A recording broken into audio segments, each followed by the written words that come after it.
Peggy 16.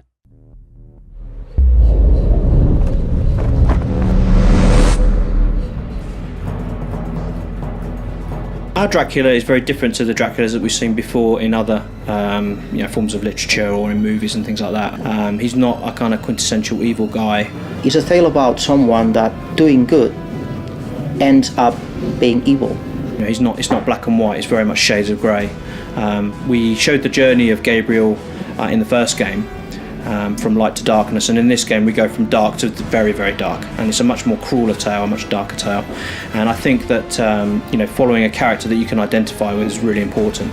So we wanted to have a guy that people really saw, really felt for him, they understood how he got to that place. And so I think in many ways our Dracula is more human than previous incarnations of Dracula. Dracula's motivations are to end his immortal life. That's the main thing that's driving him in the game. He's been alive for a long time. He's tired of living. He wants to end this and to move on. Don't misunderstand me. He's an evil guy. He embraced evil for real, and you're going to see that in the game. I think Dracula is quite a scheming character and a very intelligent, predatory animal, if you like, and he's looking to settle some scores. We specifically designed Dracula as a character that people could identify with. Our early designs of Dracula were much more kind of a very powerful character, but we wanted to give a top throwback to how he looked in the original game. So when making a game, you need to be careful about designing characters, especially main characters, especially Dracula. You have to think that it's the first time in Castlevania history that you play with Dracula. Also with Dracula having new weapons and new abilities, we wanted to give him a much kind of more athletic way of moving. His animations changed quite a lot. We wanted to make him look cool. His hair is longer. He's more refined, if you like, more sophisticated. In Castlevania, Dracula's been always a bad guy that appears for a few moments and goes woo, and that's it.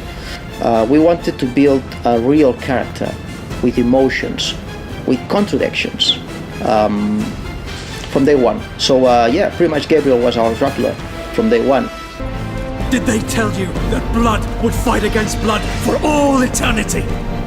We'd already done a lot of the work already with the motion capture actor, so there was kind of like a guide, if you like, to go to.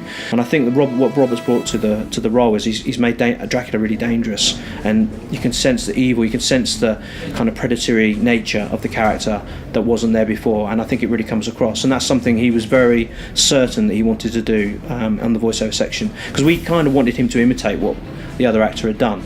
And he was like, no, Gabriel wouldn't do that. He wouldn't be like that. He would be much more like this. And as soon as we heard his performance, we realised that actually he was right, that this was the way to do it. I am no longer Gabriel, woman. I am the dragon, Dracula. I am the Prince of Darkness. I think my favourite Dracula in cinema is probably Gary Oldman's portrayal of Dracula in the Francis Ford Coppola film. He changes quite a lot between, a real person with emotions. He loves, Winona Ryder's character, and the love between them is quite, very powerful. But also, he's kind of this nasty, he's this monster, and we see that really clearly. And I really think his portrayal was probably the best Dracula I've ever seen. I also loved the previous one, especially Nosferatu, the old, very, very old movie. That was a bit naive for today's standards, but this is a terrific, But my favourite vampire movie is Near Dark, which I think is one of the best vampire movies I've ever seen. They really show vampires in a kind of gritty, horrible, very uneasy way, which I don't think I've not seen since either. And I think there's an element of that in this as well, in Lord Shadow 2. We do things with our Dracula that I don't think have been done.